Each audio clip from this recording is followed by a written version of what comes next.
So thank you very much for coming out here tonight. But tonight could not happen without the tireless efforts of many people at the Marion County Prosecutor's Office. I think it's important to recognize those folks, starting with the great Annie Kern. Annie, if you could stand up.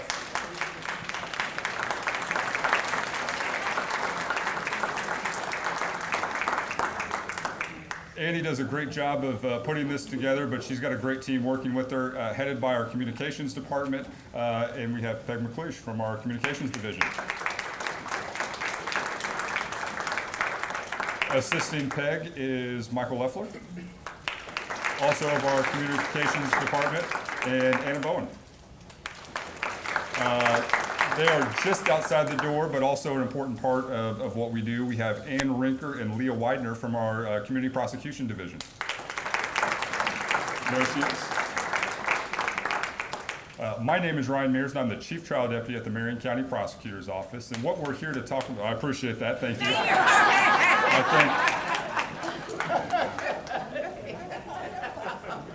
We know who's getting a prize today. Yeah, we know who's getting a prize. This is session 1 of our Community Justice Academy, and today we're here to talk about capital punishment, the deciding factors.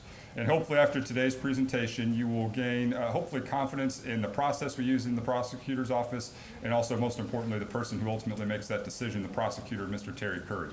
For those of you who don't know, Terry Curry is the Marion County Prosecutor. He took office January 1st of 2011. He leads the Marion County Prosecutor's Office, which has nearly 400 staff members, including 170 attorneys. Under his leadership, Mr. Curry has dedicated more resources to prosecute and dismantle violent criminal enterprises. He's also put an emphasis on community prosecution and also creates opportunities for individuals. What he calls smart justice, focus on reducing recidivism and providing alternatives to incarceration for those with mental illness and addiction, and streamlining access for those who petition for expungement through the state's second chance law. Mr. Curry's office also facilitates child support collection for Marion County families. I think it's also important to note that he is a Butler grad and a huge Pacers fan. And for those of you who don't know, he has the second best bald head in the office. Like all things, though, Mr. Curry's got a team of speakers with him here today who are going to hopefully provide some additional insight, and we're very fortunate to have with us here today Joe and Spencer Moore. They are the parents of Indianapolis Metropolitan Police Department Officer David Moore, who was killed in the line of duty in 2011. David was accepted into the 102nd recruit class for the Indianapolis Police Department. After 7 years of service, his life was taken by a convicted felon. Spencer has lived and served the city of Indianapolis for most of his life. In addition to his 4 years in the Air Force during Vietnam, he also served in the Indianapolis Police Department until his retirement in 2006 for 38 years, achieving the rank of lieutenant. During his tenure, he spearheaded an undercover unit, brought the Crime Stoppers program to the department, implemented the IMPD Explorer Post 435, and assisted in rebuilding the POW Club. Joanne Moore also served in the Indianapolis Police Department for 32 years until her retirement. The highlight of her career was being the assistant trainer for the horses and riders of the Indianapolis Mounted Patrol, and the majority of her service was the rank of sergeant working the streets of Indianapolis. Southeast District. There we go. Spencer and Joanne have a daughter, Carol, and 2 grandchildren who are the light of their lives. In retirement, both Spencer and Joanne enjoy their gardening, bicycling, camping, and growing old together. Ladies and gentlemen, please give a warm welcome to Spencer and Joanne Moore, as well as our prosecutor, Mr. Terry Curry.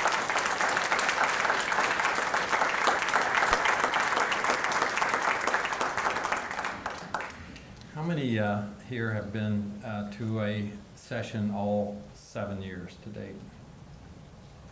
How many been here at least 1 year during a session? So most of you have heard me say in the past years that Annie Kern first approached me about this idea in 2011 in our first year in office, and I thought it was just going to be another Annie boondoggle, and instead, I admit every year I was wrong and Annie was right. That it's proved to be a valuable experience over the years, and obviously has proved to be a success based upon the fact that our registration increases every single year. What Ryan did not say, that at the end of the 4 sessions, for those who are able to attend all 4 sessions, you will get the collector's edition T-shirts as modeled by Nikki here. Literally this morning at my workout, I wore the red shirt this morning. I wore this one because it has the David Miller Foundation on the back. Thank you. So, as over the years, obviously, we have 4 sessions each year, and we tend to cover serious subjects. Some have been a little more lighthearted, but tonight, obviously, we're going to talk about a very somber subject, and that is the decision that goes into filing a case as a death penalty or capital case. What I'm going to do is that we're going to initially kind of work through the provisions of Indiana law that relate to the decision to file a request for a death penalty in a case. We're going to talk about how our office approaches this decision and how we approach it in what I believe to be the appropriate deliberative fashion before we reach this difficult decision. Next, I'm going to go through 4 death penalty cases that we have filed, how we analyze those cases, the facts of those cases, and the circumstances that led us to request the death penalty in those cases. We'll then kind of backtrack on those 4 cases and talk about the factors that led us to the decision to resolve those cases short of going to the conclusion in a death penalty case. After that, Joe and Spencer will talk a little bit about their experience and what it was like to go through the thought process of dealing with the death of their son and a murder which occurred on the east side of Indianapolis, and how their thinking evolved over time that led to their request that we resolve the case in the way that we did. And then I'll conclude with some final thoughts, and then obviously we can have questions. I admit at this point I am not certain how long this presentation will take, so as Ryan said, as we go through it, if you feel the need to get up, go to the restroom, get a drink, obviously feel free to do that. I was first a candidate for Marion County Prosecutor in 2010. And so among the various subjects that I gave a significant amount of thought to was how we would approach situations where it would be appropriate to consider a murder and a murder suspect for the ultimate punishment as a death penalty case. And a couple of things in circumstances that had occurred heavily influenced my thought process. And one goes clear back years and years to the 80s when I was a deputy prosecutor in the office of Prosecutor Stephen Goldsmith. And there was a situation, a horrible, horrible situation, where a woman from Carmel had been at Glendale Shopping Center. She was abducted, she was sexually assaulted, she was murdered. And her body was found in the trunk of her vehicle at Glendale Shopping Center. Horrible, horrible circumstance. But for whatever reason, as I thought about that and saw the reaction of the prosecutor and the decision to file that case as a death penalty case, I focused a lot on what if the circumstances were different. What if that victim had been a prostitute at 22nd Meridian and every other fact had been the same, and the case had not been on page 1 of the Indianapolis Star? Would it have been considered for death penalty consideration? Or was the decision made based upon some judgment of the quality of the victim's life and whether it was pressworthy? And I'm not being critical of Prosecutor Goldsmith, but in that case and other cases, it just seemed to me that the decision was not an objective decision. It was one that was made based upon, as I said, a judgment on the quality of the life of the victim or whether it was pressworthy. And the second thing that had happened before we took office was the Hamilton Street, Hamilton Avenue murders. And many of you, I'm sure, recall, again, absolutely horrible situation where individuals, 7 individuals, including 3 children, were killed on the east side of Indianapolis. And in that case, that murder occurred on June 1st of 2006. On June 6th, 5 days later, my predecessor, Carl Brizzi, went before the press and declared that this was a horrible case, as it was, and that it would be appropriate to file a death penalty request in that case. 5 days after the murder occurred, a death penalty request was filed, even though the individuals had just been arrested and all of the circumstances of that particular crime had not been developed. What happened in that case was, quite simply, it wasn't that great a case in terms of the facts and circumstances. It was a difficult case, and ultimately there was a conviction, but the decision had been made, in my mind, without thinking through whether it was appropriate in that case to file it as a capital case. And so ultimately what occurred as the case went down the road was that ultimately the prosecutor essentially traded off the death penalty request against the defendant's agreement to waive a jury trial in the case. And so, again, going back to the situation that occurred back when I was a deputy prosecutor and the Hamilton case and other considerations led me to ultimately a pretty simple conclusion, and that is, if we are making this difficult decision, it has to be an objective decision, and it's a decision that cannot be made while you're mad. Because trust me, every one of the situations we will talk about here and any number of other situations that we see, unfortunately too often, make us very, very angry. But you cannot make this decision based upon anger. In the 16 years prior to my taking office, the prosecutors during that time were Prosecutor Scott Newman and Prosecutor Carl Brizzi. There were 29 capital cases filed during those years, 16 years. Can anyone venture a guess, or perhaps you know, how many of those 29 individuals has resulted in an individual being on death row this time? She said 0, almost.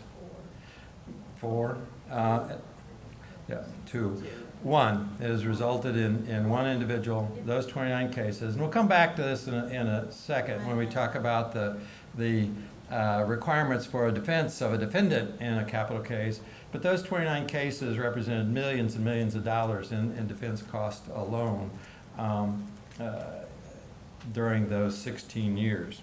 The one case that resulted in an individual being on death row is Benjamin Ritchie on the left.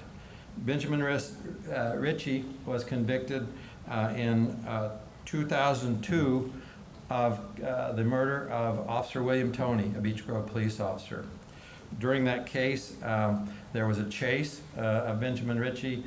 He shot with a semi-automatic handgun at Officer Toney, who was struck 5 times. One bullet barely missed his vest, and as a consequence, Officer Toney was killed at that time.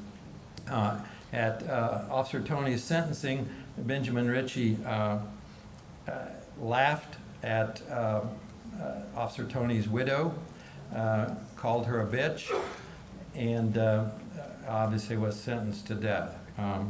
That was in 2002, so 16 years later, Benjamin Ritchie is still on death row, awaiting execution.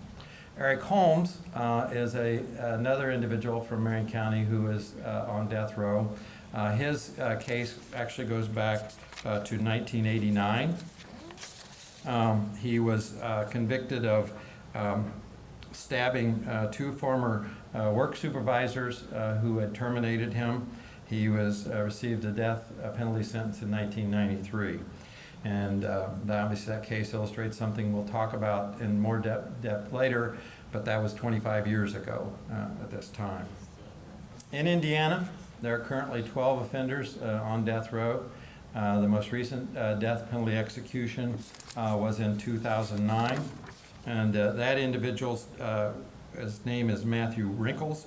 He was convicted in Vanderburgh County of the murder of his estranged wife, his brother-in-law, and his brother-in-law's wife in their residence in Evansville. So let's talk a little bit about the legal principles that apply to this consideration.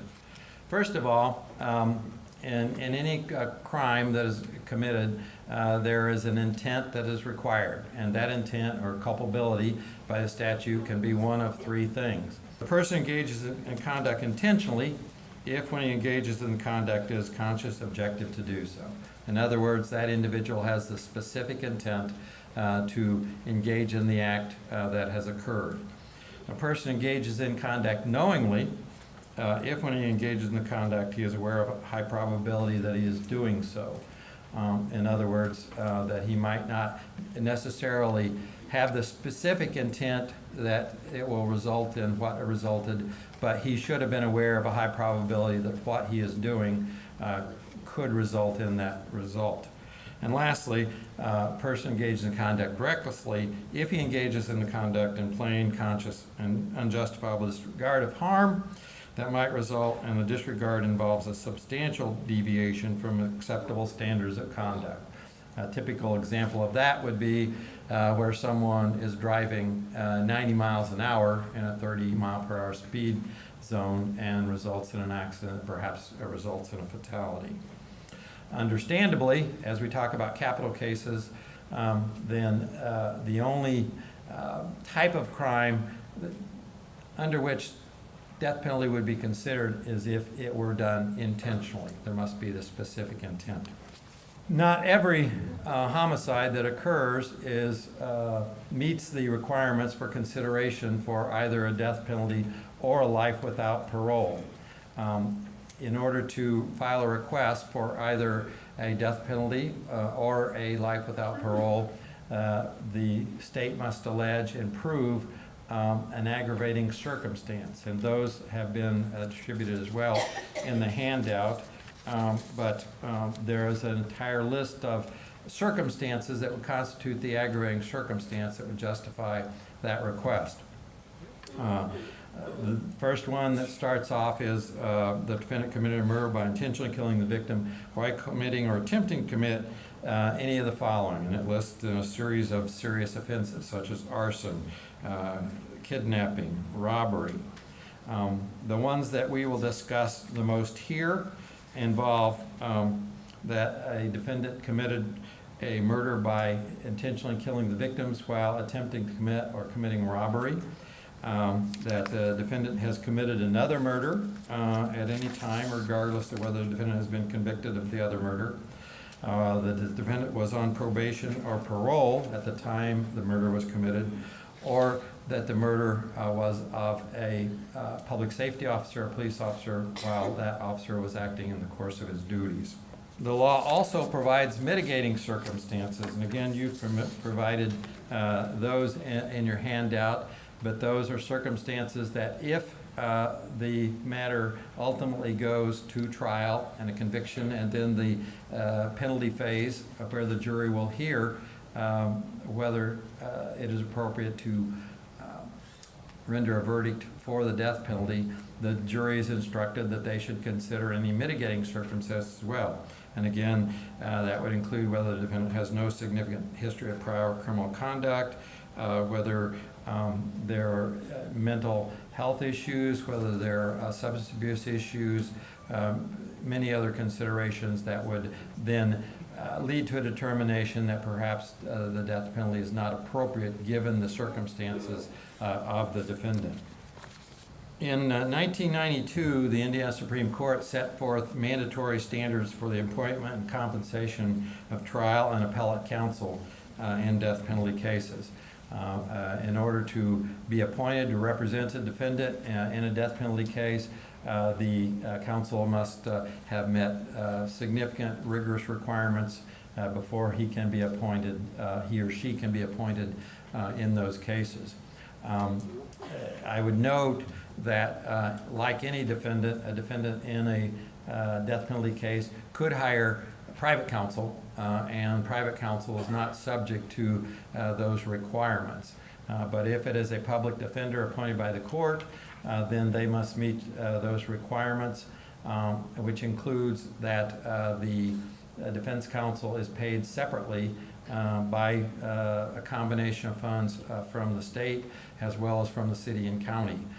As I noted before, those fees can run up into very, very significant amounts.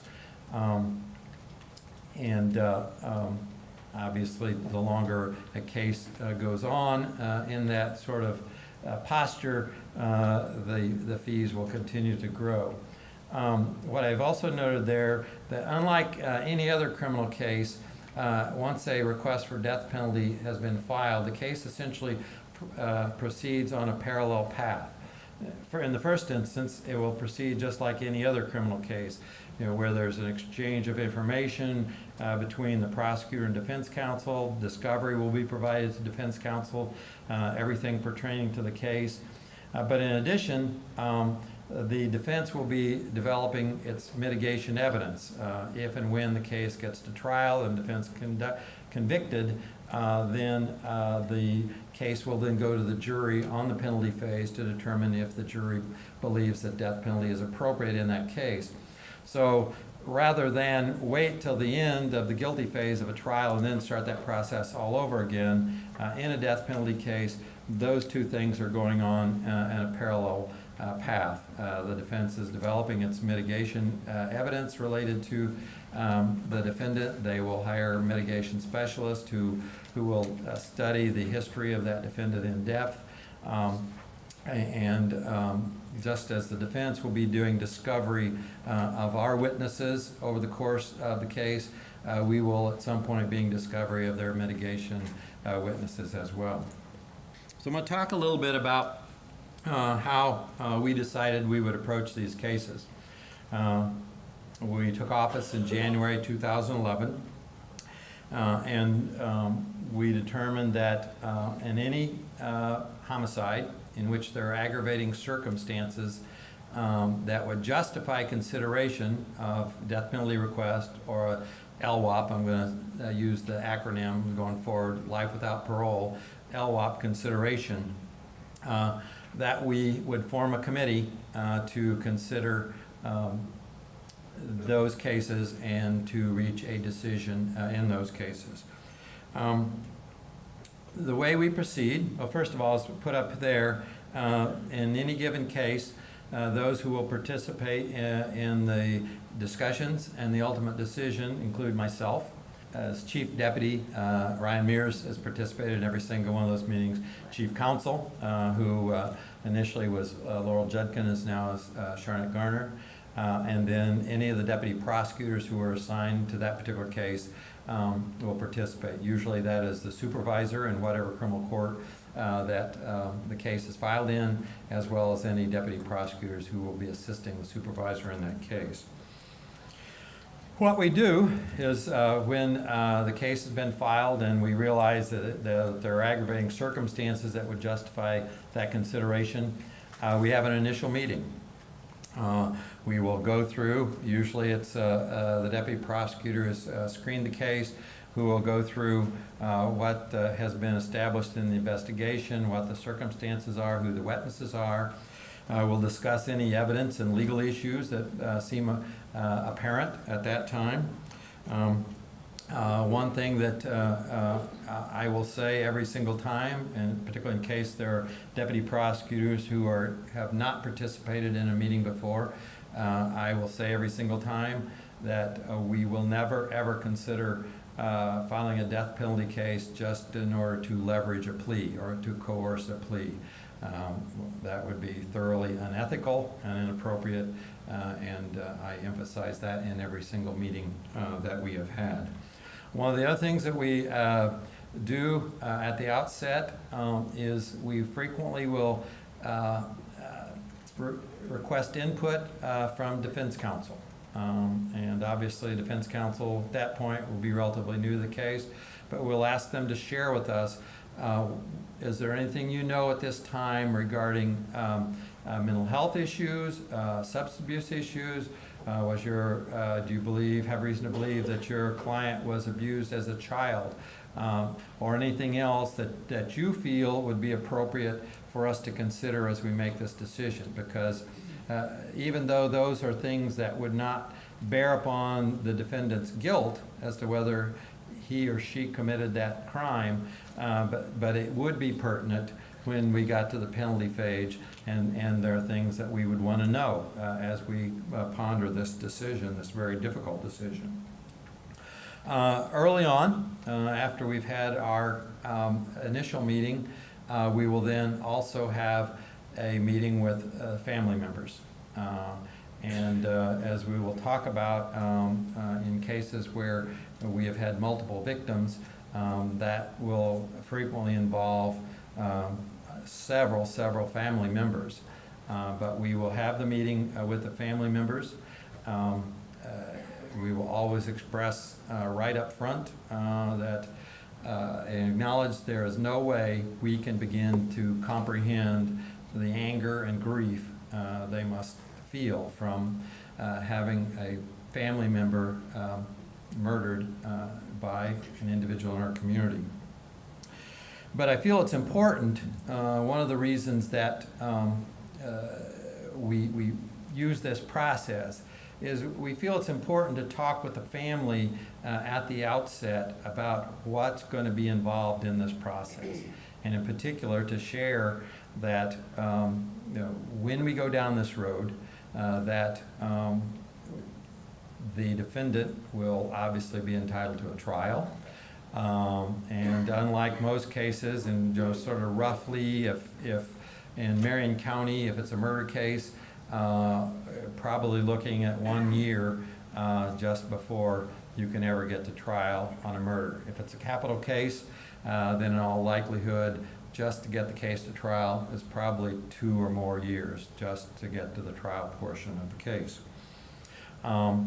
Because it is such a significant decision, then a defendant who has been convicted in a capital case will have significant appeal rights. They will be entitled to a direct appeal to the Indiana courts. They will then be entitled, if they don't prevail there, to file a post-conviction relief petition in the federal courts. Failing that, they would be entitled to file a habeas corpus petition in federal court if they're alleging federal constitutional violations. And failing there, then appealing through the federal appeal courts. And so as a consequence, what we share with the family is the reality, and that is if we go down this path, you could easily be looking at 15, 20 years or more before an individual would ever reach the final conclusion in a death penalty case. We do, at that initial meeting, ask for the thoughts of the family members, and not surprisingly, many times, the family members are incredibly angry and frequently express the opinion that they feel a death penalty is appropriate in the murder of their family member. That's not always the case, and I'll go back to some of those, but in many situations, that is the case. After that, we will continue to gather the information we feel is pertinent, and we will have additional meetings within the committee to continue to discuss it, to get input from each of the committee members, and at some point we will vote on what we believe is the appropriate course in the case. and ultimately then it is my decision as to whether we file the request or we do not. So again, emphasizing what I said earlier, we feel this is the appropriate way to approach this difficult decision, to make it a deliberative process, an objective determination as much as humanly possible, and that we not make this decision while we are angry. If the decision is made to file a request for death penalty in a case, then the pleading that's filed is very straightforward. This is the pleading and request for a death sentence in the murder of Officer Perry Wren, and the defendant was Major Davis II, and the aggravating circumstance essentially was that Officer Wren was killed while acting in the course of his duty. So at this point, I'm going to talk through 4 cases that we have filed and resolved. We have filed 5 death penalty requests since 2011, and I'm going to talk in little detail about each of the 4 that have been resolved, and the considerations that went into the initial decision, and then what factors led us to the resolution that were reached in each of those cases. In 2011, I literally had been in office 3 weeks, and Officer David Moore was murdered on the east side of Indianapolis. The circumstances of the incident was that Officer Moore had pulled over a car being operated by Thomas Hardy. The fact that Officer Moore's laptop was open and had an entry indicated that he had run the plate of the car and it had come back as a stolen car. Officer Moore activated his lights, we're certain, and Thomas Hardy pulled into a driveway, straightforward. Officer Moore pulled in behind him. In putting together the circumstances that were developed from the scene, it was obvious that Officer Moore had gotten out of his vehicle and walked toward the front of his vehicle. He had not even unstrapped his handgun, and that Thomas Hardy had gotten out of the driver's side, obviously he was operating the car, and had fired continuous shots, I believe at least 6 rounds, as he walked toward Officer Moore. It was able to determine that there was a slight amount of snow on the ground, and the shell casings were in a pattern going from the driver's side door toward Officer Moore.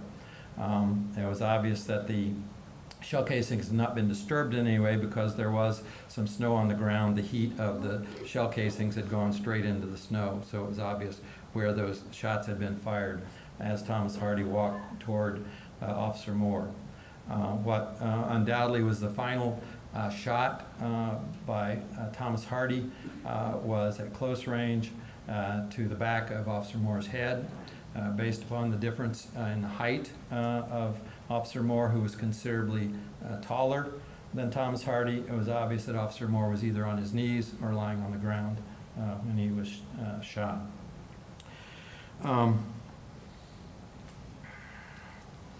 As we look at this case, the considerations that would lead us to the consideration of filing a death penalty request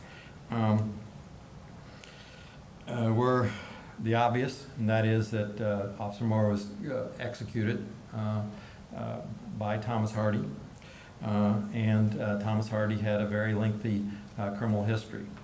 Considerations that would lead us to perhaps not file a request in that case were that Thomas Hardy's age.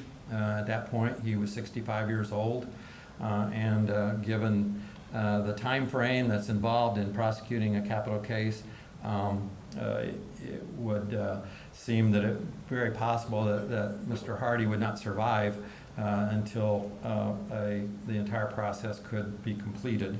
And in addition, it was obvious that Thomas Hardy had a significant history of drug and alcohol abuse. We obviously concluded, given the circumstances, to file a request, which was done in February of 2011.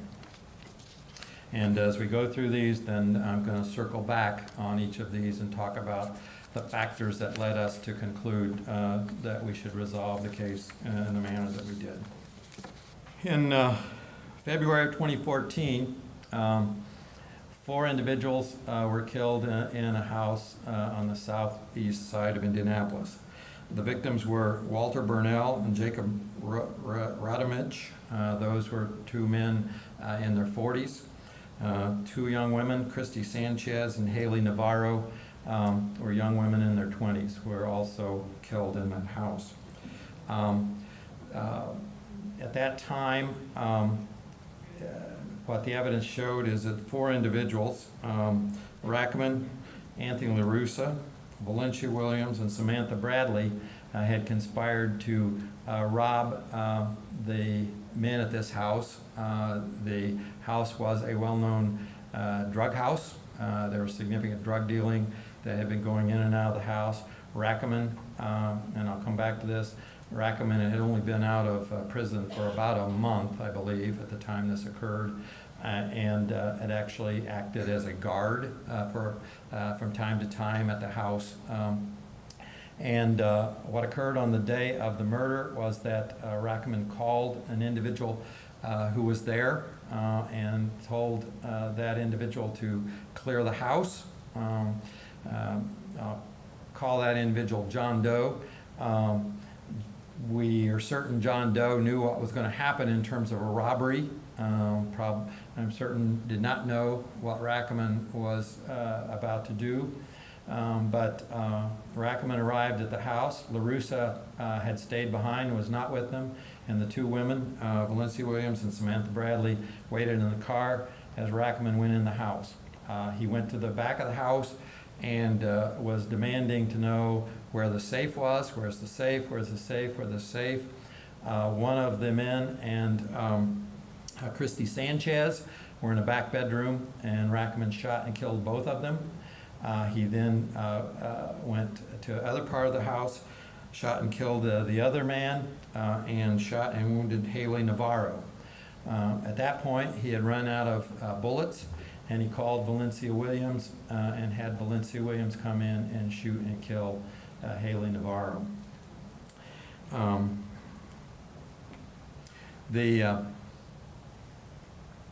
considerations, again, in terms of why this would be considered for death penalty consideration, the aggravating circumstances were that there were multiple murders. It was the intentional killing of the victims while attempting to commit a robbery, and Rackemann was on parole at the time that the killings occurred.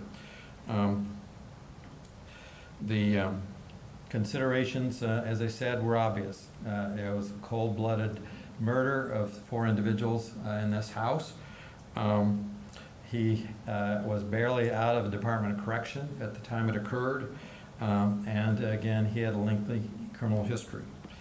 The considerations that would have led to a decision not to file it included the fact that he was probably very, very high on drugs at the time this occurred, and that in terms of what happened in the house relied upon the single John Doe witness. However, we did file a request for a death penalty in this case in July of 2014.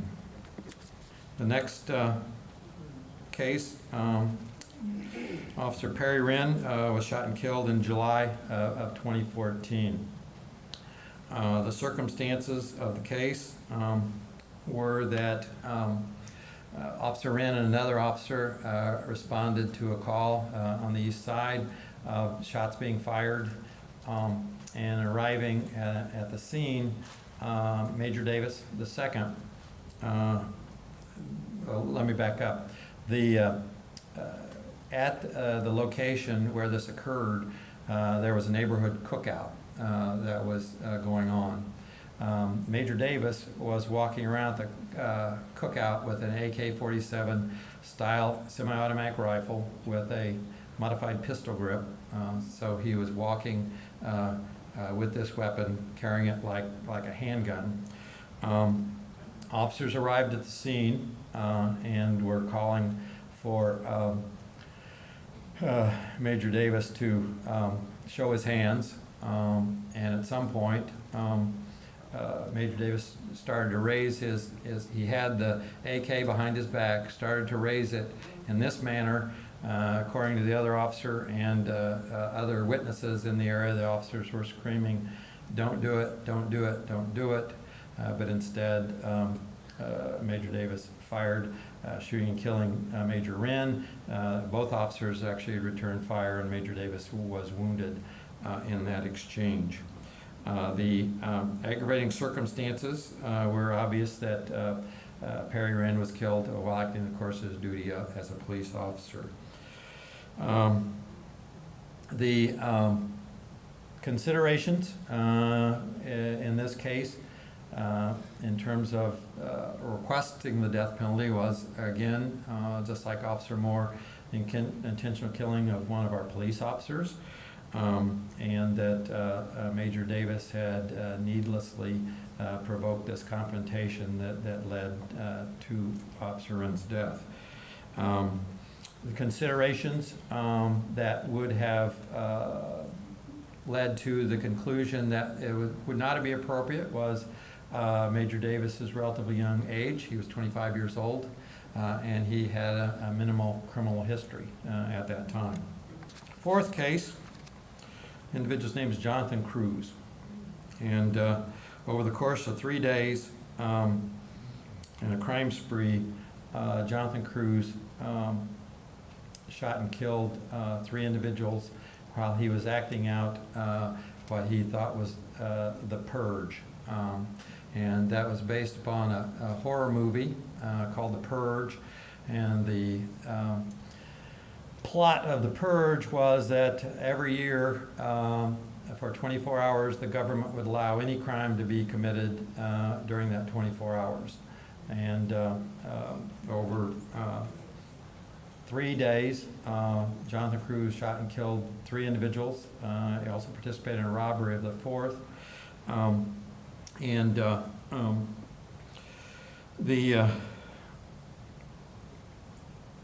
aggravating circumstances were, again, multiple murders, committed a murder while having committed another murder, and he killed the victims while committing or attempting to commit the robbery. In each of the cases where the individuals were shot and killed, he rifled through the pockets of the victims to steal whatever little money they had in their pockets. The murders that occurred were on May 12th. Billy Boyd's body was found on the sidewalk in the 3900 block of North College Avenue. Later that same morning, Jay Higginbotham's body was found on the sidewalk of the 900 block of North Denny. On the morning of May 14th, assault and robbery occurred near East 10th and North Linwood at approximately 6 a.m. In that case, a shot was fired, and we have every reason to believe that Johnathan Cruz was attempting to kill that victim, but instead inadvertently shot his accomplice in the wrist, so that victim survived. And on the morning of May 15, Jose Alberto Ruiz's body was found in a vehicle near the intersection of East Washington and North Linwood Avenue. The 2 graphics up there are taken from his Facebook. There were multiple posts on his Facebook that were like that. The first, which has the number 187 and holding 2 handguns. 187 refers to the code number in California for murder. And then the second one, obviously, holding a revolver. As I said, there were multiple posts on his Facebook to that effect. And in fact, many of the items on his Facebook, as well as text messages, were some of the evidence that led to the ability to convict him of those murders.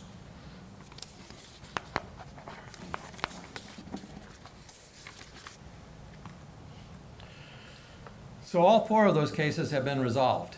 And in fact, what we're going to talk about is that each of them were resolved to a guilty plea for a sentence of life without parole. And so I'm going to go back and talk about the factors in each of those cases that led to those decisions. In Thomas Hardy's case, quite simply, the single most important consideration was the wishes of the family. Joe and Spencer Moore and their daughter Carol, and their belief that finality and certainty was what was most important for them to resolve this case and the death of their son. In addition, as I indicated at the outset, Thomas Hardy's age was a consideration as well. And so on March 2012, Hardy pleaded guilty to murder, robbery, because he actually committed a robbery after he had shot and killed Officer Moore, and he had indicated later that he was just trying to get some money to get out of town at that point, and possession of a firearm by a serious violent felon because of his prior criminal history. He, as part of the plea agreement to resolve that case, he received a sentence of life without parole plus 40 additional years in the Indiana Department of Correction. In the case of Kenneth Rackemann, the primary consideration was that we only had one witness who could say for certainty what occurred within the house. As the case proceeded, the other individuals involved were, as I said, Anthony LaRussa, who had a horrible criminal history, and as you can see, had virtually identical tattoos to Kenneth Rackemann. He was not at the scene, but it was clear from the evidence that he was part of the conspiracy that led to what occurred. Valencia Williams, as I said, had actually gone in and fired the fatal shot to kill Haley Navarro. And based upon the evidence, Samantha Bradley, her involvement had been that she had been in the car outside when it occurred. She went in and helped carry out some things that were then taken out of the house, and then was involved in the steps that they took to cover it up afterwards. As a consequence, as of course the case proceeded, we entered into a plea agreement with Samantha Bradley, which included her testimony, and she then corroborated virtually everything that John Doe had said, but John Doe, again, was the only person inside the house.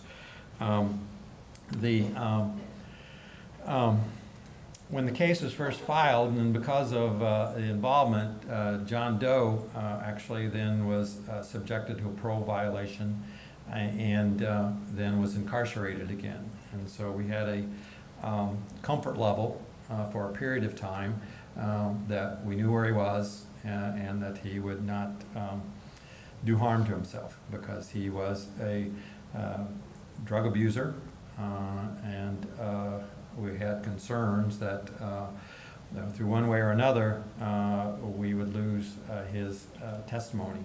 And so as long as he was in the Department of Correction, we had a comfort level that he was there, but he at some point, as the case worked its way through the system, was released, and so we had that additional concern again. And as a consequence, we did enter into a plea agreement with Rackemann that he pleaded guilty to 4 counts of murder and robbery, and was sentenced to 4 consecutive life without parole sentences, plus an additional 20 years in the Department of Correction.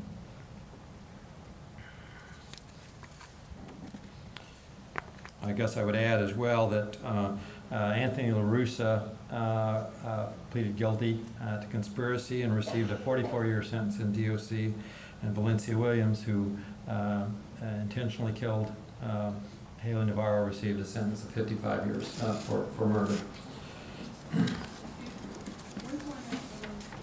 I'm sorry?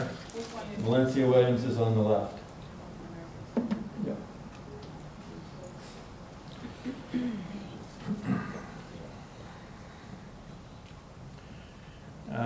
case of Major Davis,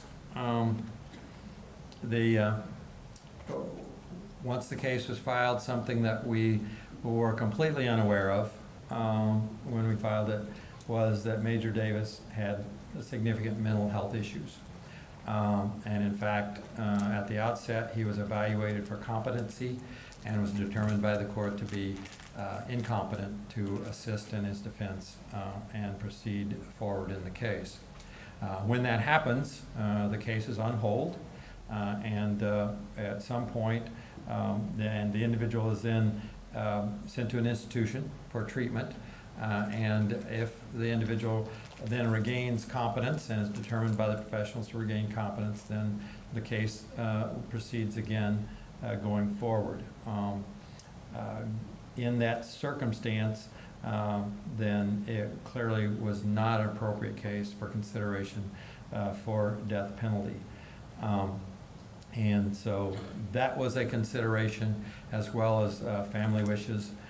In this particular case, Lynn Wren was Officer Wren's wife, and from day one in our very first meeting, it was her wishes that the case would be resolved by a life without parole because of the protracted nature of the case. In April 2017, Major Davis did plead guilty to the murder and was sentenced to life without parole. In the case of Johnathan Cruz,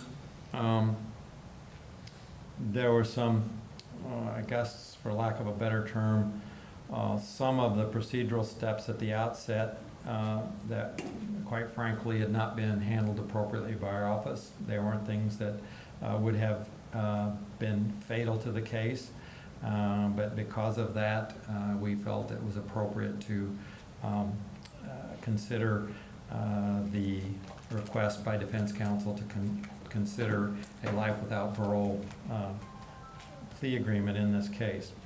And I would note in each of these four cases, every single one of the cases were resolved after defense counsel approached our office and requested that we consider a plea under the terms that I've described in each of these cases. In this case, as I said, we considered some procedural missteps, but in addition, just as importantly, as in the Officer Wren case, as in the Officer Moore case, were family wishes. And in particular, Billy Boyd's family were very adamant from the outset that they did not wish to pursue a death penalty based upon their faith and based upon their belief that forgiveness is appropriate even in these circumstances, that they felt that it was appropriate to resolve the case by a sentence to the DOC. Other family members were of the same mindset, and so as a consequence, Johnathan Cruz in April of 2017 pleaded guilty to 3 counts of murder, 1 count of armed robbery, and was sentenced to 3 consecutive life sentences. We have 1 remaining pending. Why don't you hold your questions to the end if you can. One death penalty case that now is pending, and that is against Jason Brown. He is charged in the murder of Southport Officer Lieutenant Aaron Allen, which occurred in July of 2017. I will not talk about any of the details of this case because it is pending. It is alleged that Brown fired a handgun at Lieutenant Allen, and Lieutenant Allen was struck 11 times, resulting in his death.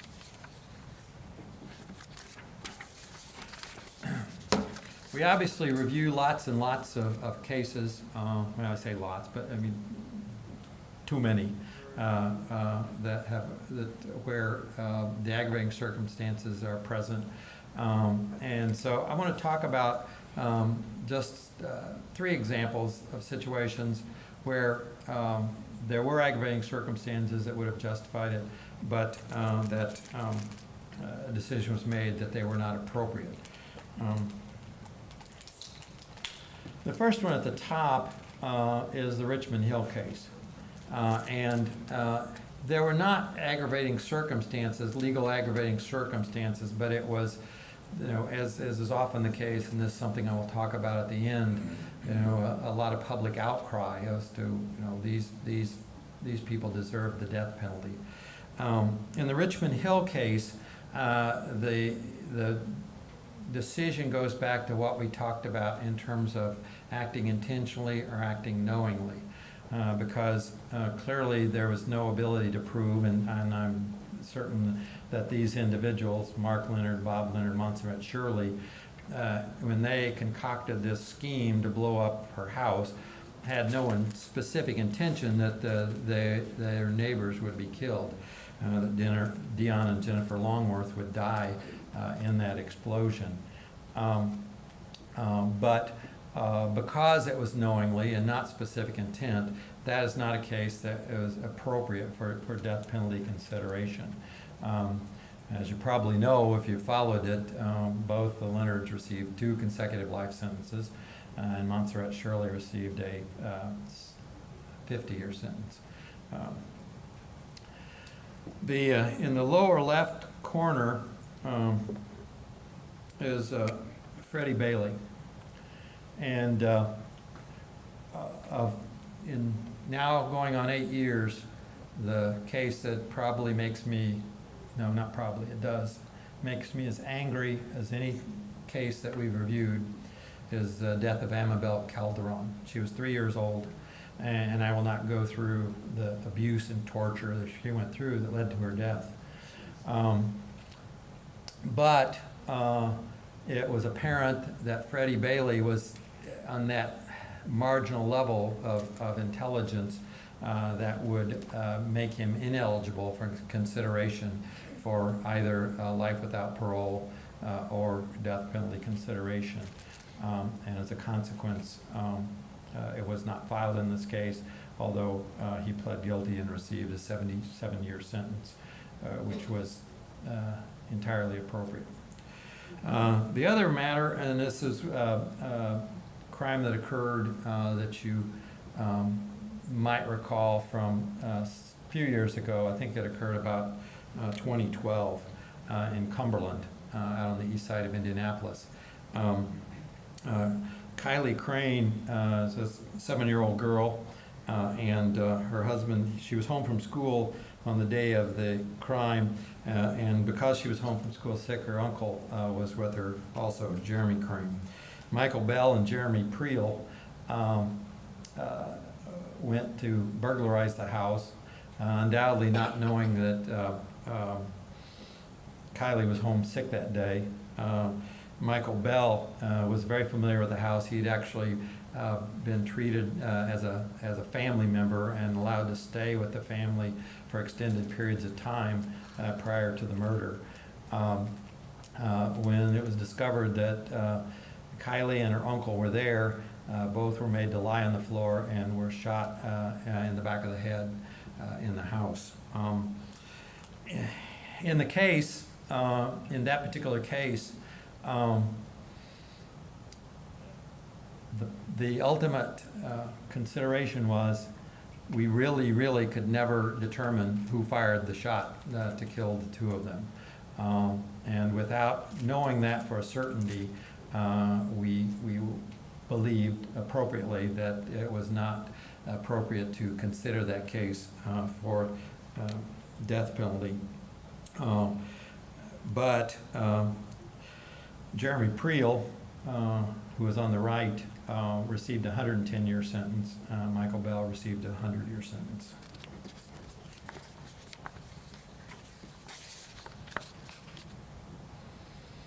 As Ryan indicated, Joe and Spencer Moore are both retired police officers. And in full disclosure, Joe and Spencer have become very good friends of me and my wife Ann. I'm certain actually that Joe likes my wife Ann a lot more than me, but yeah, they both do. But to this day, beginning in 2011, when this experience occurred, to this day, it breaks my heart that I've become friends with them through the death of their son. But also, I just am in awe of the grace and dignity that they have shown and continue to show through this horrible circumstance. So I'm going to let Joe and Spencer talk to you a little bit, and then I'll come back with some closing thoughts.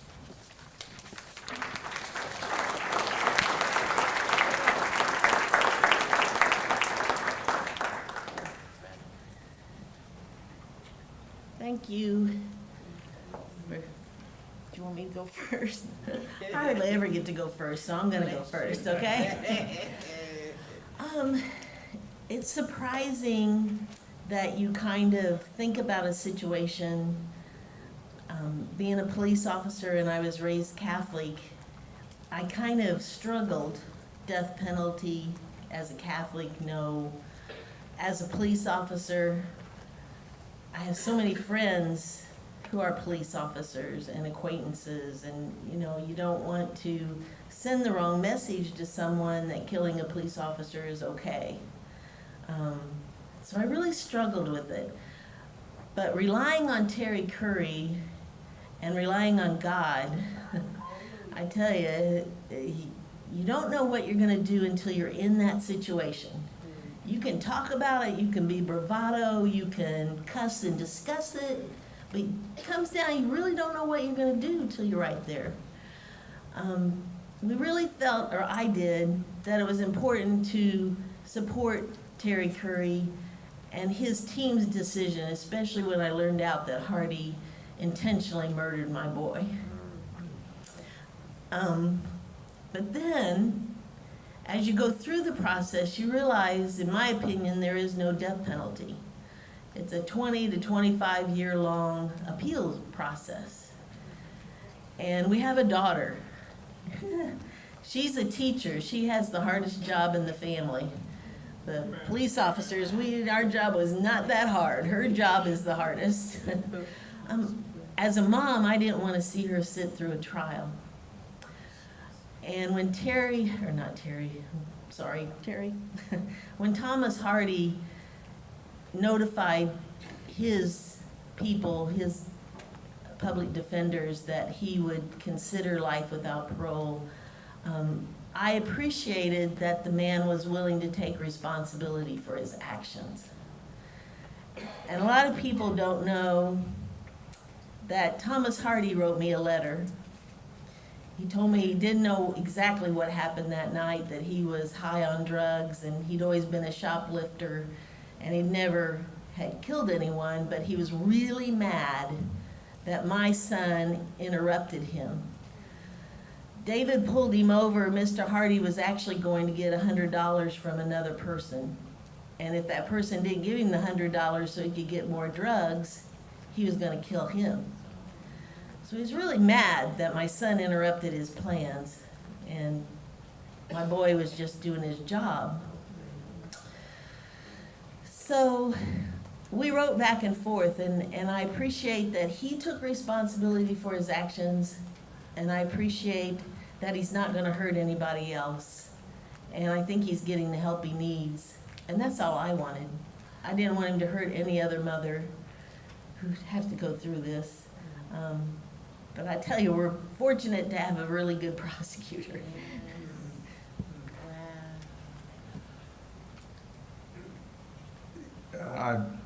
This woman here, who I've been married to for 43 years, is I'm probably... younger. Yeah, she is. One of the strongest people I've ever known in my life. Former Governor Daniels met her one time. Actually, it was at David's funeral, and he told her, he said, "You are the strongest person I've ever met." And I would echo that myself. This whole thing started for me with a call from a friend who wanted to know if David was working that day. He was a police officer, he was a friend of mine, and he got through the grapevine. And I said, "Yeah, what's going on?" He said, "Well, I think he's been hurt." I said, "What do you mean?"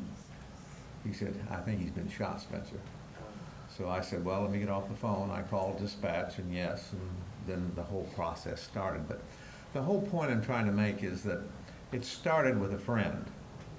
And that's where you get the solid ground to stand on, is your friends and your family. One thing Joe and I decided very early on, there would be no regrets. David lived the life he wanted to live. He went to Purdue. He was a Marine Corps officer. He did what he wanted to do in life, and he did it well. We both agree, during the time that we finally found, as some of you will recall, David sort of lingered for about 3 days while they were trying to determine what would happen. But when we finally were notified that he would succumb to that one bullet to the back of his head, we decided then in our own personal conversation that had God came to that roll call that morning and said, I need a volunteer. I need one of you to die today. David would have been one of the first ones to stand up and say, take me. He believed in the business of the people. He loved this city, and this city, from all the things that it showed us, loved him. And still yet today, they talk about him and they remember him.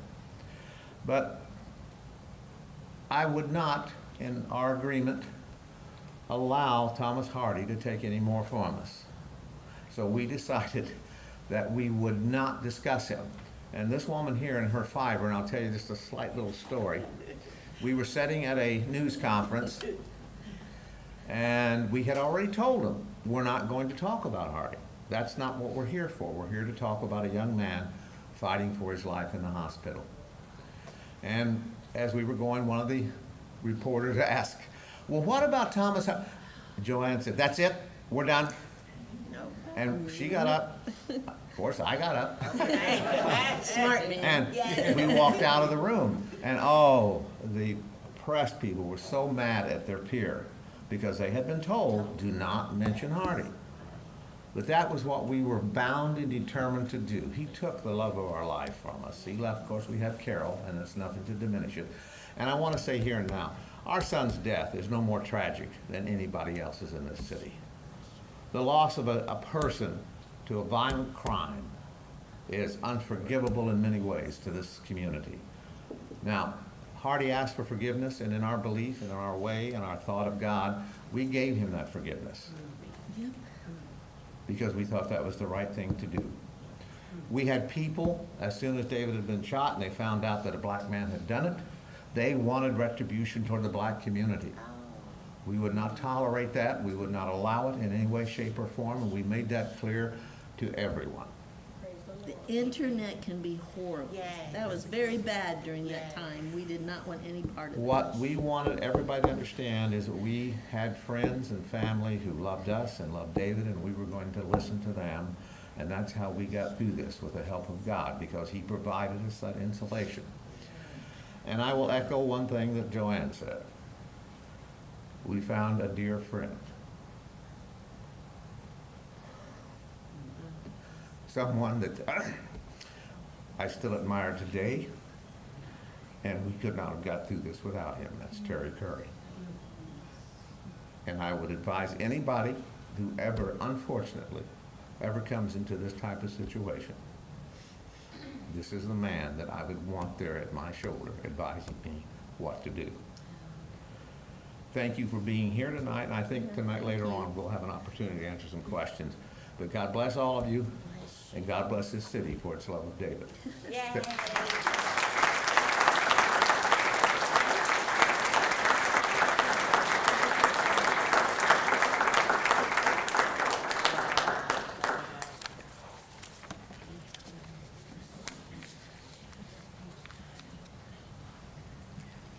It seems, I guess, trivial to go to where I'm going to go on this, but I want to cover just some basic facts about the death penalty.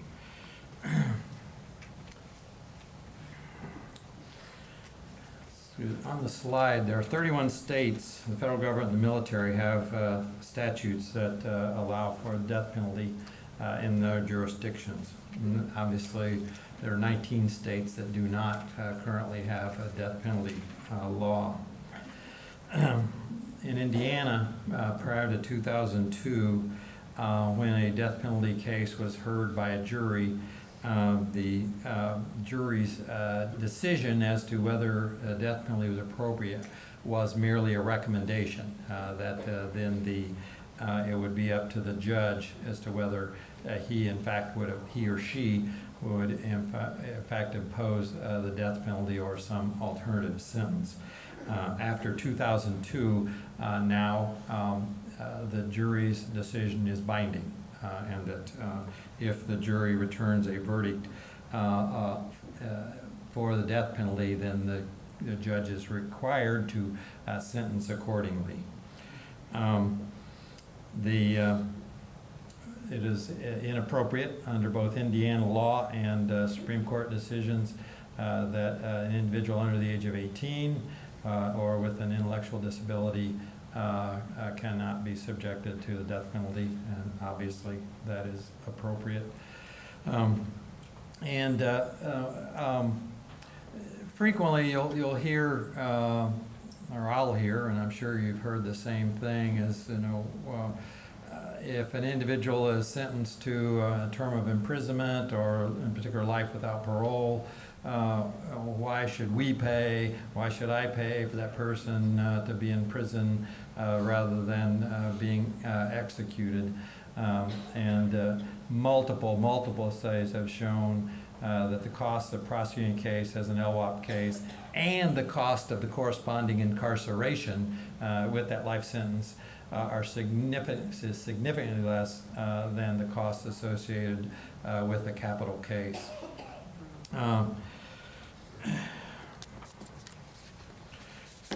Just a couple of final thoughts, and then we're happy to take some questions.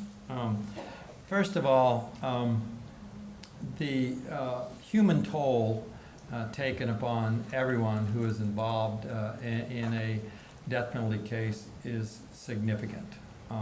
That is to every single party that is involved. Obviously starting with the defendant, a defendant's family, victims' families, the defense counsel, judges, the prosecutors, and ultimately 12 citizens who have to sit in judgment and make that horribly difficult decision. And so there is a human toll that occurs in any death penalty case. And for me, in this presentation, I would hope that the most important takeaway for all of you is the consideration of the family, because inevitably, as this occurs, and the sort of crimes like Johnathan Cruz, and learning that he's killed 3 people for sport, acting out a movie, the understandable, absolutely understandable reaction of the public is angry, frustrated, and inevitably, our office is inundated. Social media is inundated with calls for, this person needs to be executed. But what I hope everyone would keep in mind is that the members of the public who have reacted in that way are mad. In 2 or 3 weeks, they'll go on with their life. And the victims' families will be living with this for years and years and years. And I think, in terms of the public discussion, the victims' families' perspective is lost in the public discussion. And so many times, when we have those initial meetings, the family members are understandably horribly angry, grief-stricken, and so many times they'll have one response whatsoever: the person who killed my family member needs to be executed. And that's understandable, and we feel it's important that we talk through that with them and listen to them. The family of the 7-year-old who was murdered in Cumberland, the entire family was furious, understandably. But as we talk through with them, and they understand the process, and go through the process of grieving, just like Joe and Spencer. Virtually without exception, the family members come to the conclusion that the finality and certainty is significantly more important than having the process play out to have an individual executed by the state of Indiana. And in all the cases that we talked about here and many others, in all of those cases, when we reached the conclusion that we reached, there was only one person in all of those families who was angry about the decision to dismiss the death penalty request, and that was one of the family members, one of the fathers in the Rackemann case.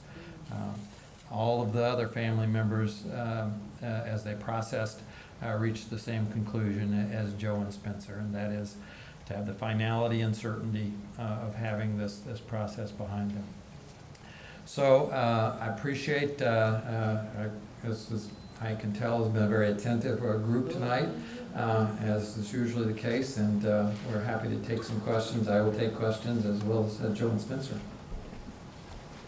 So we'll start right here. Okay, I have a question regarding when a person receives a life sentence, whether it's 1, 2, or 3, what is the point, or you can explain to me, like 4 consecutive life sentences plus 12 years or whatever it is. What is that additional amount of years for when a person obviously has gotten 4 life sentences? Yeah, a very good question, excellent question. And so if in these cases were inevitably go up on appeal, and so if the appellate court would determine that it was inappropriate, the sentence of life without parole was inappropriate, what would happen would be, if they affirmed the conviction, the underlying conviction, but said that sentence of life is inappropriate, then they would remand the case back to the trial court to be sentenced. And so in that case, then the court would impose a term of sentence for the murder plus the 40 years in one of the cases. So it is there in an abundance of caution to make sure, in our mind, it's going to be an appropriate sentence if that life would get reversed on appeal. Thank you. Yep. Yeah. So let's stay on this side and I'll work my way across. So yes, ma'am. There's a movie or a show that's going to be on called The Purge. Do you expect that it will impact the crime here in Indianapolis, which is already at a high rate? I wouldn't think so. Obviously, I would certainly hope not. You know that when we all know, we listen to the news that our homicide rate is increasing. What? Repeat the question, please. Oh, I'm sorry. The question was, the question was that there's a sequel to The Purge, and in fact, I think there's been about 3 at this point. Whether that would impact additional homicides here in Marion County, and my response is, I don't think so. I think that was kind of a unique situation. What I was getting ready to say is, we have. Obviously, we're faced with more and more murders, non-fatal shootings, and the reasons for those occurring are just almost infinite. I mean, they're just the reasons that occur.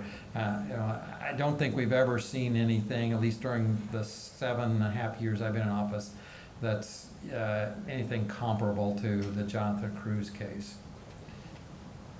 Let's see, we'll go here.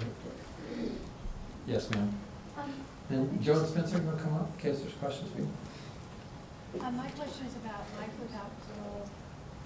Is that a recent thing? Have we always had life without parole? When did that start? Is that likely to always be there? Would that ever be hedged and somehow they find a way to release them? And I don't recall the exact year, I don't know if Ryan does, Mr. Brainiac over there, but as to when it was enacted. But it was around the time, at one point, the Supreme Court had invalidated certain death penalty statutes, depending on where they read. Indiana's was one. And so Indiana revised the death penalty statute to be in compliance with that Supreme Court opinion. And I think around the same time enacted the alternative of life without parole. The filings of death penalty cases has decreased dramatically over the last several years, both in Indiana and nationwide. And it's clear that in part it's because there is that alternative of life without parole. And so I certainly don't think there's any reason to believe that that will be eliminated anytime. I guess because you used to think when somebody got a life sentence, oh, that's for life, but then I don't know at what point that stopped really being for life. Yeah, well, with the life without parole statute, barring clemency or something like that, it means what it says. And that is, yeah. Yes, ma'am. Well, first, I want to thank the Lord, because I've never seen such incredible love for people, because what you're doing is teaching us how to go past the hurt and the pain. But let me ask you, with all this murder that's going on right now, do you think it's got something to do with the fact that we don't have the death penalty like we used to all the time, that they're now thinking that it's okay to kill people? I don't think so. I mean, all of the study that's done of the death penalty would not indicate in any way that it's a deterrent. And so, no, I don't think so. Sir? You had said that it's unethical to use the death penalty as a threat. But the first 4 cases that you had referenced, the defendant's lawyer came to you to reduce the threat of the plea. So it sounded as if it was being used as a threat. No, absolutely not. I mean, absent defense counsel coming and having that discussion with us, and the factors on each of them that I told in evaluating how to proceed. We were prepared in every single case to go forward, and particularly in Thomas Hardy case, I can tell you there was pretty significant disagreement within our office whether it was appropriate to enter into that plea, in spite of the fact that it was Joe and Spencer's request, so yes. Yes, but I'm like in school. I'm like in school. So cute. To the lady, well, you talked about life sentences. See, life sentences every 10 years they got to go before the parole board. Am I right? under the prior statute. Under the prior statute. So that's why I like life without parole, and I'm glad that they changed it, because now we don't have to go up to Chicago and go through an appeal every 10 years. And he knows what he's got, and we know what he has. I think by doing the death penalty, and the way he does it with his committee, it gives the defendant, if you notice underlying, I know especially with Thomas Hardy in our letters, it gave him time to get off the drugs and to really understand what he was facing. He didn't care at first. He didn't want to go to jail. That's why he killed my son. He's a convicted felon with a firearm. He knew the policeman would find it. He didn't want to go to jail.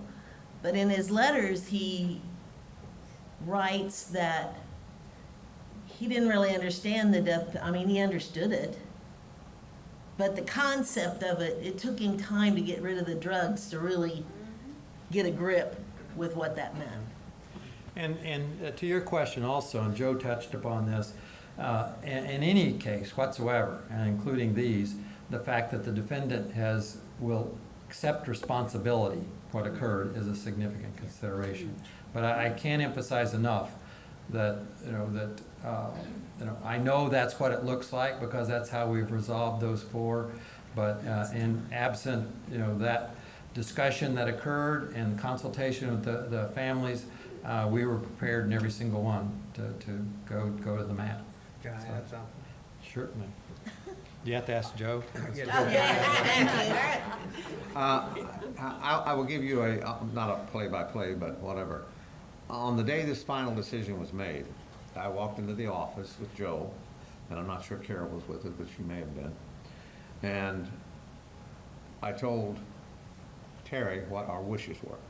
And I knew this flew in the face of the hard work and the very dedicated effort that his staff had made.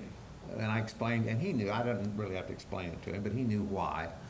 But I told him this: we, however, will support your decision.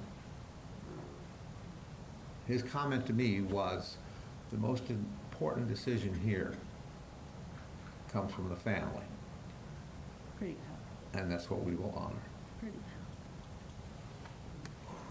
I think there was a question back here. Yes, ma'am. What determines intellectual disability? Is it, inability to empathize, rationalize? Is it an IQ baseline? It's essentially an IQ baseline. Yes, ma'am. I mean, mental health issues permeate criminal justice system all over. But it's essentially, yes, an IQ determination. Smart sociopath would not Yeah, meet that no, standard. no. Let's have one more here and then we'll move this side. Yes, ma'am. Just a comment, I remember, I was close to the Hamilton, case, the people Mhm, found. And I remember the feeling of our community, our Latino community, being in fear of we could be next, we didn't know what was going on. So we really wanted the death penalty on that. And when it happened, the way it happened, we understood, but it was difficult. But in listening to the two of you right now, it's been an amazing experience. I don't know how you do it. I worked on their program where Thomas was one of our clients. And I can tell you that he was, like most of our clients, very affected by drugs in their entire life. Certainly. What they did to their life. What all their clients did was very similar to what he went through, yet they didn't lose that. You forgave, and that is something that I'm gonna take from here as a Catholic and as a mother, because I'm listening to you, I'm thinking, my God, I only have one son. If that was to happen, would I feel that way? But I appreciate you taking this message. The victim on the Hamilton murders, his son actually worked for the city of Indianapolis, and him and I had many conversations. He worked with our fleet cars, and just, it's such a public death, and it affects all of us. Even one death today affects this whole city. Daggone it, if we could just wake up and learn we need each other. But it's God, it's And you not don't know how us. you're gonna be until it hits you. Oh, yes, that's right. You don't know what you're gonna do. All right, so let's work this way. Yes, sir. If there's a case where you decide to go with the death penalty, and then the person pleads guilty, could that take away the death penalty? Yes, sir. Yes, sir. So as part of that resolution, we would dismiss the request for death penalty. Okay, then the other is one more. Does Indiana have a law where if you kill a police officer, you're gonna get the death penalty, regardless? No, it would still be a decision that would have to be made. The intentional killing of a police officer or firefighter or is an aggravating circumstance that would justify that consideration, but it would not. It's not automatic. No. Yes, ma'am. Does your committee have to convene for every homicide to deliberate whether the criteria are met? And how long does that take from charges filed? No, only in a. Let me answer it two ways. Well, first of all, certainly we will consider. We'll go through this process, and any murder in which there is an aggravating circumstance by the statute. That is not true of all murders. In fact, it's probably less than half, certainly less than half, that has that aggravating circumstance present that would justify consideration. And to be honest, there are some where just at a first blush, as we know the circumstances, we know that it's not going to be appropriate for that consideration. But otherwise, yes, we do. We pull together, and sometimes as we talk through the facts of the case in that first meeting, it's pretty obvious that this is not appropriate. But if we feel it is, then we will work through that process that I described, which will be at least 30 days and many times longer than 30 days to make that decision. Yes, ma'am. Yes, ma'am. Who decides what name goes to a case like the Purge Killer, where you? I'm sorry, ma'am. Who names the Purge Killer? Did the guy say I'm the Purge Killer, and were you worried about copycat? Yes. The way we knew that was some witness statements, and then it was all over his text messages. He sent texts to friends, and he even sent text to his mother and a friend's mother with screenshots of news coverage about what had occurred. And I recall a text that said, "I'm purging every night now," To hire a private attorney. In the circumstances that we described, all four that we resolved had a public defender. Jason Brown, which is the case that's pending, has a private attorney. I'm not certain being paid, but does have a private attorney. Yes, ma'am. My question was regarding the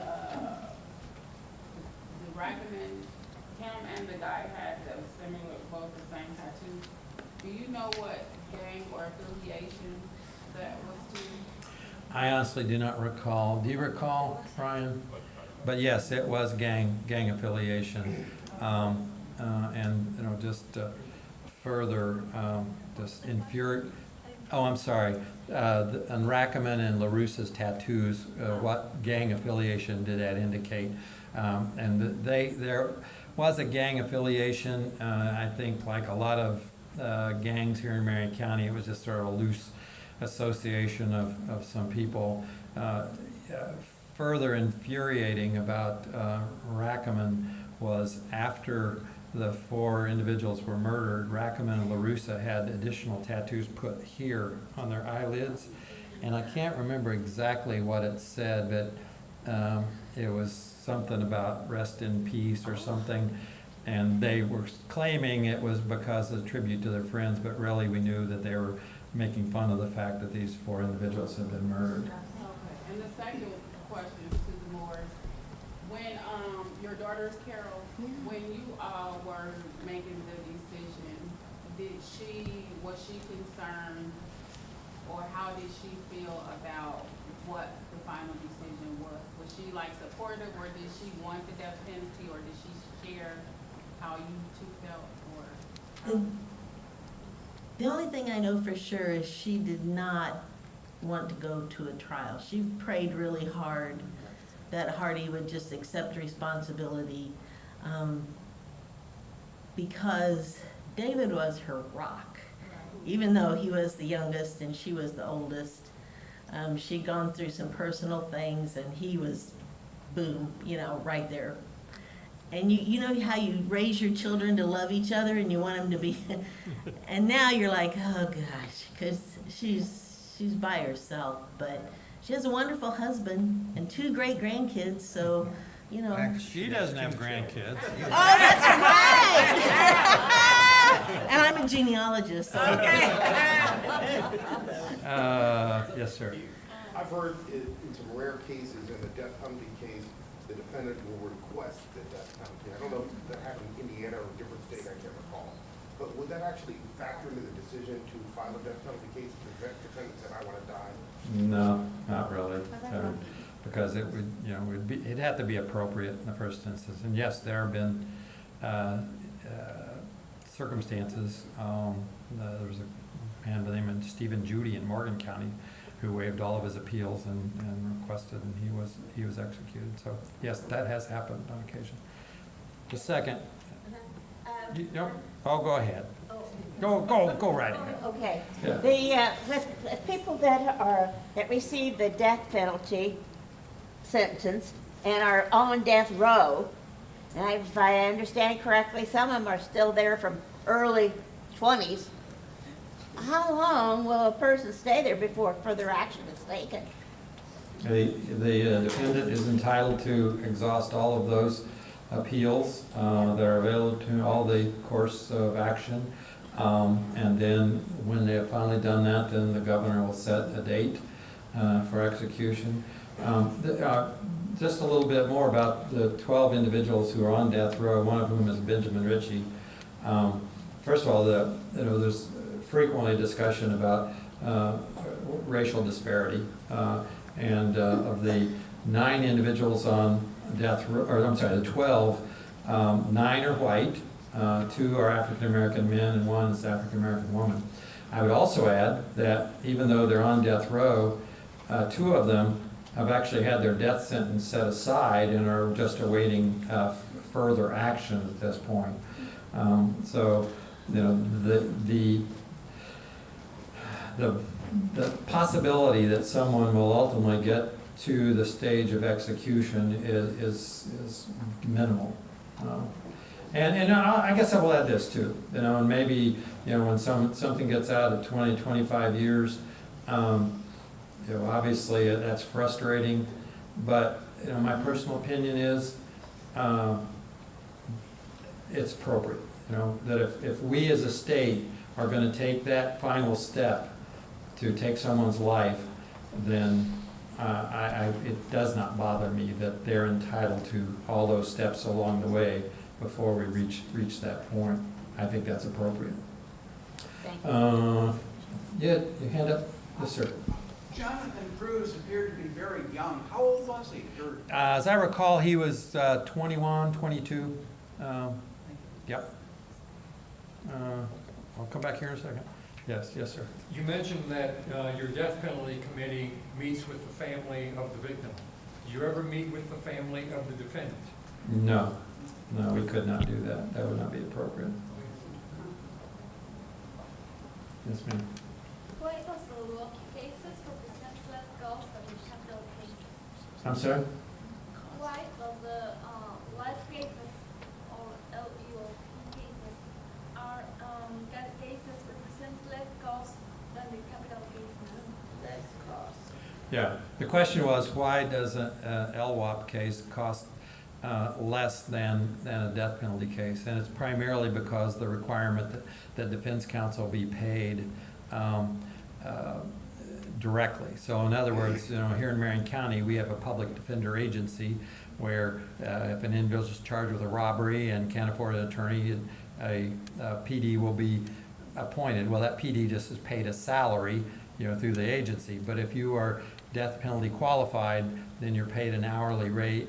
And in addition, then the defense is entitled to be reimbursed for all the expert witnesses that they retain, the mitigation specialist, and so a death penalty case could easily run up to $500,000, $1 million in defense costs alone, and that doesn't even factor in any extraordinary cost that the prosecution might incur, the courts in terms of having extra security, and all those sort of peripheral expenses that would flow from it. And so, again, study after study has found that even including the cost of someone serving out that life sentence, plus the cost of prosecuting an LWOP case, is significantly less than the ultimate cost of a capital case. Okay, so we'll take one more question on each side. You had a question, so, but no. I'm cutting you off. But let me say this. Annie's going to, tell us we're running out of time.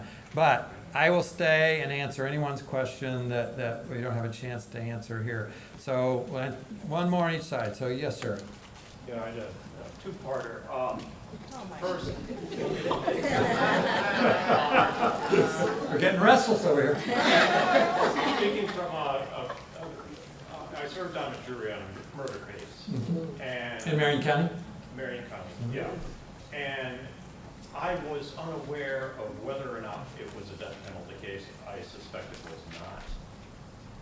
When such a case goes to trial, in the conviction part of the trial, is the jury generally told that it is a death penalty case? Yes, sir, because the potential jurors are questioned about their thoughts on the death penalty and whether they would be able to hear that evidence and render a verdict, yes. So a juror in a capital case would know that that was.